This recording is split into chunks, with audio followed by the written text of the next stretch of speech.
Thanks everyone, it's pretty exciting to be here today. Okay. This is a project we're really excited and passionate about. This is, yep, all right, cool. This is a project that the whole team at GP1 Consulting has had a real pleasure in building. So I've got a few things to show you today.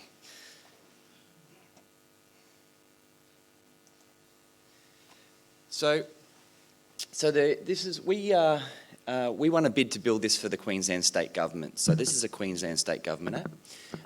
It's an app that's leveraged by the Queensland Parks and Wildlife Service.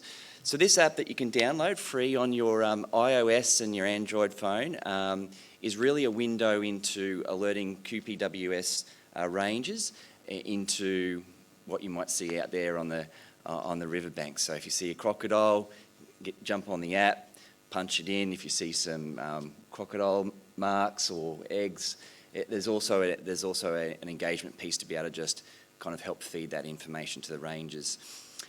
So this app is actually, and what I'm going to talk a little bit about today is this app is a window into a much larger platform. So it actually drives a whole job management system and a map or a spatially enabled interface in the back end, so the rangers can help allocate the sightings that come in and respond accordingly. So the reason that there was an interest to build the app was that there's obviously a bit of public pressure now in terms of improving the responses to crocodile sightings and making sure that the public is safe from and also there's a conservation element that the rangers also want to ensure as well. But in terms of actually improving that whole workflow of managing all those different objectives, there was a need to improve the way that the state government did that. So the app was developed for those reasons. So there was a report that came out just a few months ago that has estimated that the crocodile numbers in Queensland have grown from about 5,000 back in 1974 when they banned hunting to about maybe 30,000 now in Queensland. So there's a bit of public pressure to improve what's how the QPWS respond. So what we've found with the app is that, it was one of the objectives was also to hit a younger demographic. So, the younger generations are more likely to text than they are to talk. So they're going to want to jump on the app and they're going to punch.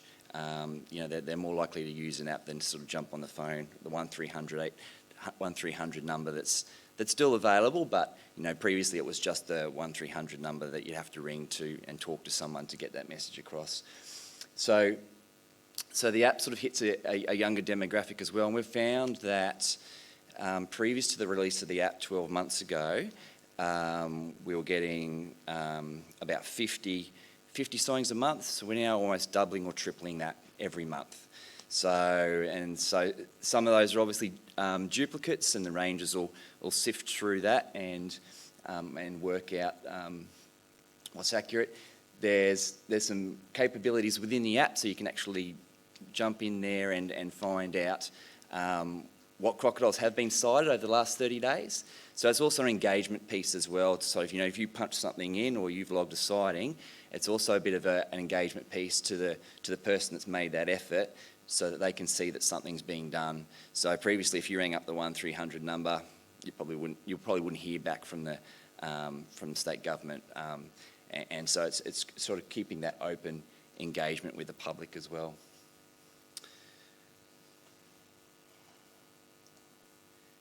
So it's born from a need to improve the workflow. So hitting that younger demographic, there's elements of public safety in there from an education point of view.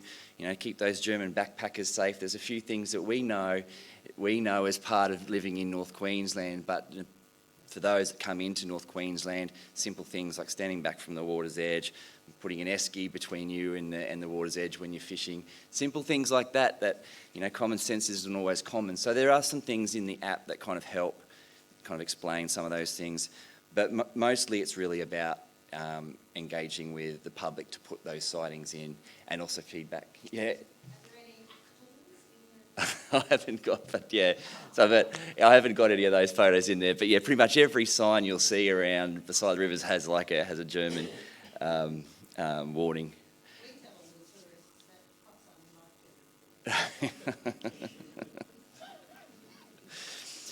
It's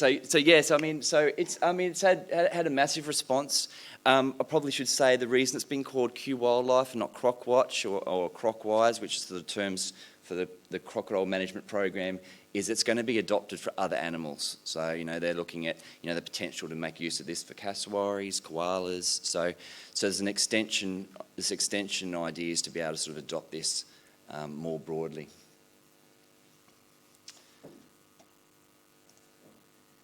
So there was a system and it worked, but it wasn't very efficient. So you'd ring up 1300 number and it would go to an email, to another email, and it would just bounce around emails through the QPWS, just through through Outlook. So previously, that wasn't very efficient. So the system has now been developed so that the app will actually fire.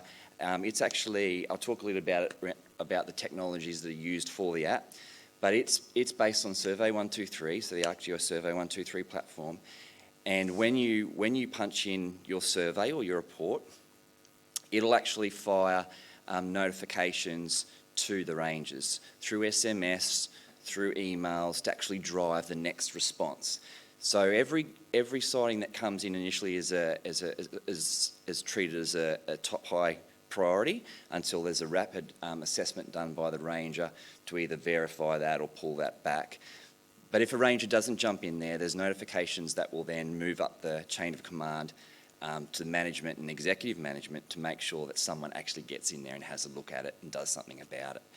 So, and I'll talk a little bit about that as well. That's all driven by FME Cloud that kind of sits above the top of this product, or top of the mapping product. But that's a key element to the whole process, is the notifications.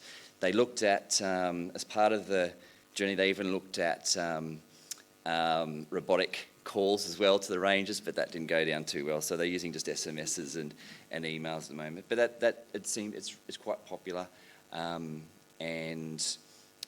it's actually creating. The good thing is, it's been very well received by the public, and it's generating a lot of work for QPWS because they're seeing a lot of crocs.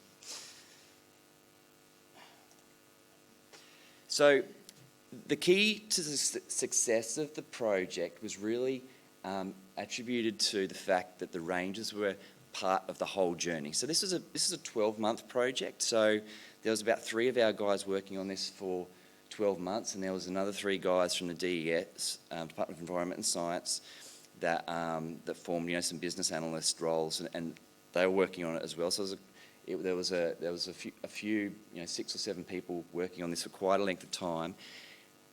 But every 2 weeks they'd set up we'd have a sprint. So we'd work out what we were going to try and achieve in the next 2 weeks. And at the end of that 2 weeks, we'd have to stand up and show and present what we'd actually done. And the rangers were involved in that process right from the beginning. So it wasn't, at the end of the project delivery, it wasn't a project that was rammed down the throats of the operational staff. It was actually driven by the operational staff. So when we finished it, they weren't surprised by anything, and it was what they actually wanted. So that was a key success. That was the reason why it's been such a success. Is it was very there was a lot of engagement with the stakeholders along the whole journey. We also included other areas. So the teams looked after the cassowaries or koalas. They were actually invited to parts of the sprint and development journey as well, so that there was a longer-term vision around if they wanted to make use of the system at a future date, that the design of the system could be looked to accommodate how that might evolve. So there was quite a lot of engagement with the stakeholders. This the QWildlife app is also leveraging the same infrastructure as Queensland Globes. So the DNR, so it's a multi-agency solution in that the Department of Environment and Science worked with the Department of Natural Resources in terms of all the infrastructure, in terms of the houses ArcGeos Enterprise, and the same infrastructure that supports Queensland Globe is where, you know, it's looking after the grunt behind QWildlife as well. So the QWildlife app is, so Esri actually provide developers the source code for Survey 123. So essentially what we've done is we've got the source code for Survey 123, and we've improved the user experience a little bit, so you only have to click once or twice to actually log a sighting, and we've branded it as a Queensland State Government app, and then we've published it as a Queensland State Government app. But it's essentially it's Survey 123 on steroids, and that's one of the beauties about that particular application for developers. And we, as GP1 Consulting, we're software developers, we were able to sort of produce that and create an app that's branded as QWildlife. So there's other aspects like FME Cloud that really sort of drive the whole process to go from one step to another. And there's mapping capabilities that the rangers will use to actually interact with all of those sightings and make sure that they're allocated to the ranges within those regional management areas as well. I'll show you some screens on that in a moment. One of the other good aspects of being an enterprise solution is that there's a few other tie-ins as well. So there's actually a Survey 123 form that you can reach from the Queensland Government website, where as a community group or someone that's, you know, or just a general member of the public, if you're interested in knowing when there's a crocodile sighting in your local government area, you can subscribe to this service, and you'll get an SMS or an email when a crocodile is spotted within your area. So, and that's targeted towards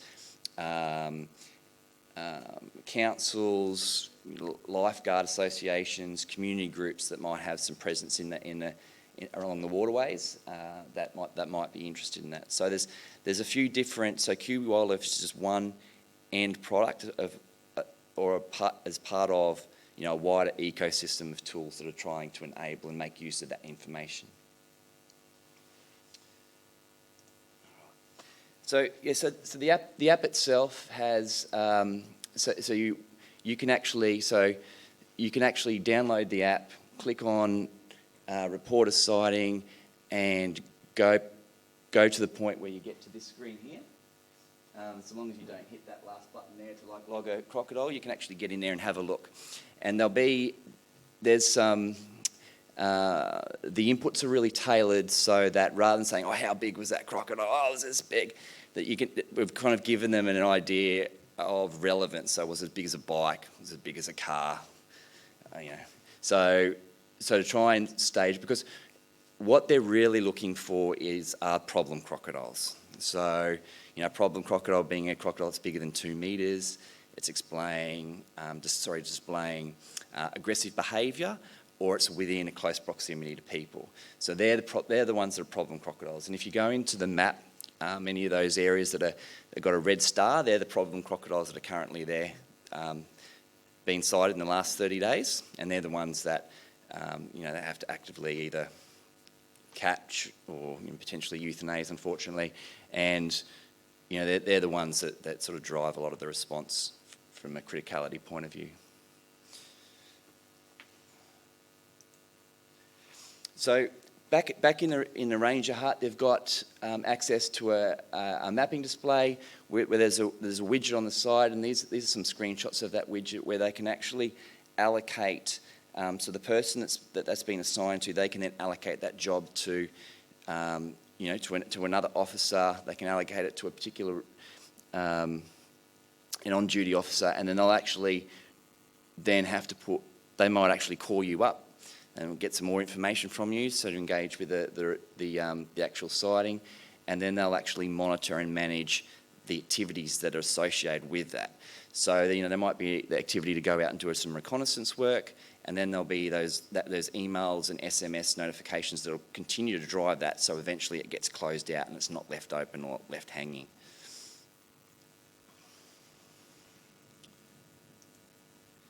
FME Cloud is really, I mean, it's the piece that really sort of drives up the whole chain of events to happen and happen effectively.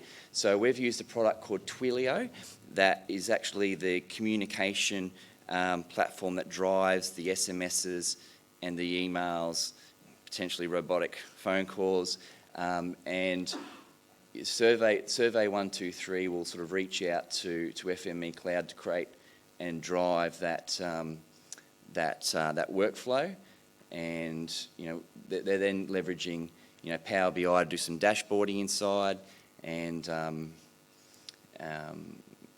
leveraging the information that's already part of Queensland Globe, sort of pair that in and sort of do analysis and reporting type work for both the rangers and the public as well.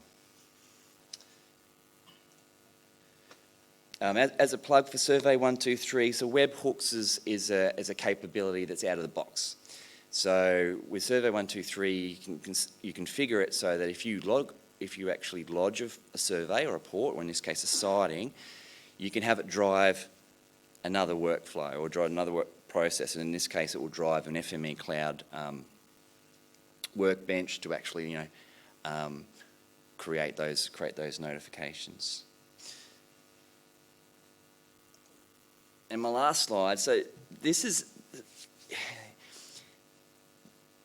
when you go in and you open the QWildlife app, there's a splash screen there, and it was actually quite a simple, and it was only probably a few days that we kind of spent collaboratively to actually hone in on that the first piece that you see.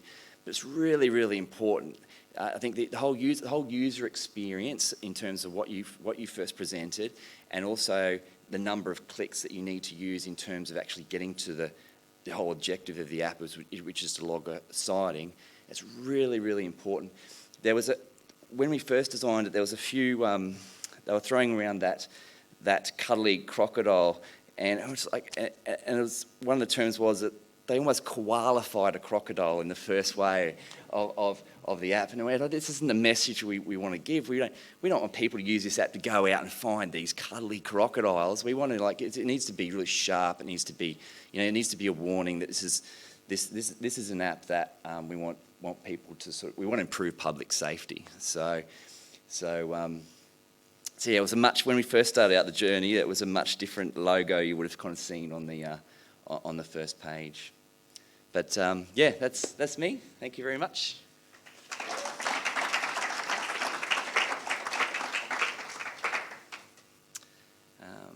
Any questions? Alistair. Well, firstly, congratulations for Thank last you. night when you were awarded 2 Queensland Spatial Excellence Awards. Thank you. Good effort.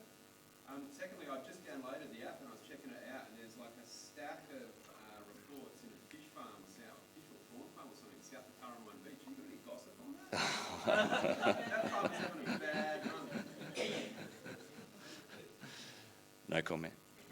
No, I'm not sure.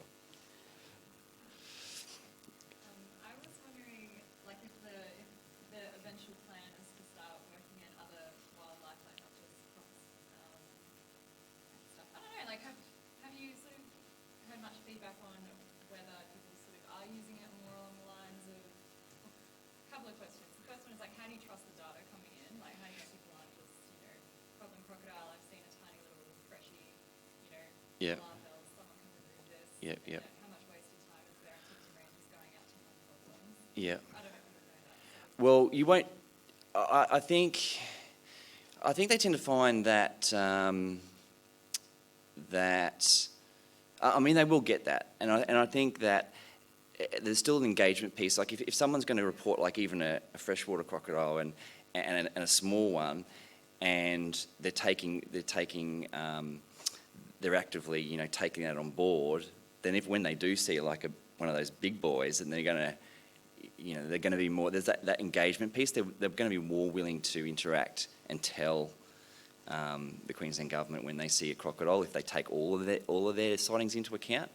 In terms of what you see as a public user, you're not going to see everything until it's been vetted.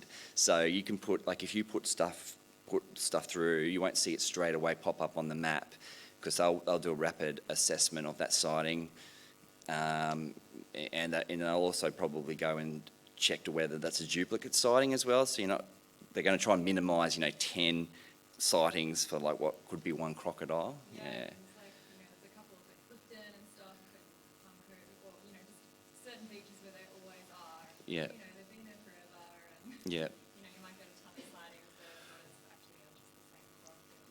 Well, yeah, and I think it's just the problem crocodiles that they're really worried about. I mean, they'll still keep and monitor the others, but it's the ones that are a threat to public safety that they're going to have to go out and do something about. And I think the other good thing about, from an engagement piece, people coming into North Queensland and seeing crocs are everywhere. We know crocodiles are everywhere, and also the dots on a map aren't where all the crocodiles are, it's where all the people are that are seeing crocodiles. Crocodiles are everywhere, so, and people just don't know that, There's one in the backyard up in Resort, which is funny. I just saw it. I was like, someone recorded a croc. You must have just got back home and decided to. Yeah. Gary. What I found really interesting with your talk is that crocodiles are a feature in this app for a purpose, like a management purpose for the crocodile. You talked about the fact that it's QWildlife because it's then scalable to use with other species, but probably for a different management purpose or a different type of management purpose. Like it's not like you'd be mapping problem cassowaries Or koalas, no. Or problem koalas Yeah, that no. are going to kill people. Yeah. Drop bears, maybe. Yeah. And so just around the design of the app to then, actually, maybe the notification or mapping system or rapid assessment, maybe the actual workflow could be different for the different species based on what the actual goal is. Yes, and that's what the tools and the framework have been set up to be adaptable to, a different method of a response, and maybe we'll qualify koalas in something and look a bit more appealing. But yeah, so it'll be like an evolution of what's there now. So they don't have to sort of pick up and start from the ground up just to do something for another animal. So that was the intent. I think that's great. Yeah, cool. And terrain in our tracks and deals with the conservation of a number of threatened species, including the cassowary and the mahogany glider, and we deal with sightings data and how to manage all of that sort of stuff. And something, a tool like this, and then leveraging something like that to assist in conservation of those species could be really awesome. Yep. Totally. I was thinking about all the ways that data could be consumed as well. Just 2 thumbs up. Yeah, cheers. Thanks, Gary. I agree, Gareck wants to support what Gareck's saying, work with fisheries. I can see the opposite being true. Problem for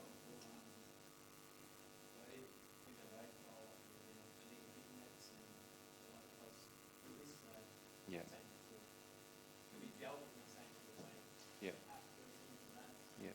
Well, I mean, if anyone's interested, I can. I'm sure a mine system isn't as efficient as Yeah. True. I mean, I'm happy to put you in touch with there's a gentleman by name Michael Joyce that runs the Northern QPWS management area, and he's interested in talking to other groups and collaborating. And I've already sort of paired him up with a few councils around different kind of animal species that, there's some of these animals are managed at different levels of government for the same purpose, and it's just if you can create those systems that interact and you're not building your own and having silos of information in your own data warehouses, then everyone's a winner.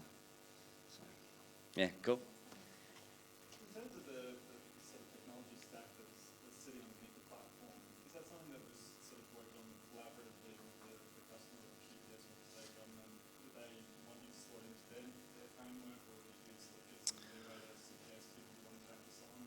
Well, we at the time we were actually working with the Department of Natural Resources and Mines and Energy at that time already, and so we were actually helping move the infrastructure that's supporting Queensland Globe. We helped moving that infrastructure from on-premise infrastructure to the cloud, or at least strategizing how that might sort of work with all the users and everything. And so the QWildlife platform was actually an early adopter for some of that movement to the cloud, the infrastructure and the services that support it. So it was a win for QWildlife because they were able to leverage infrastructure and software licensing, and that's so they didn't have to sort of, purchase all that again.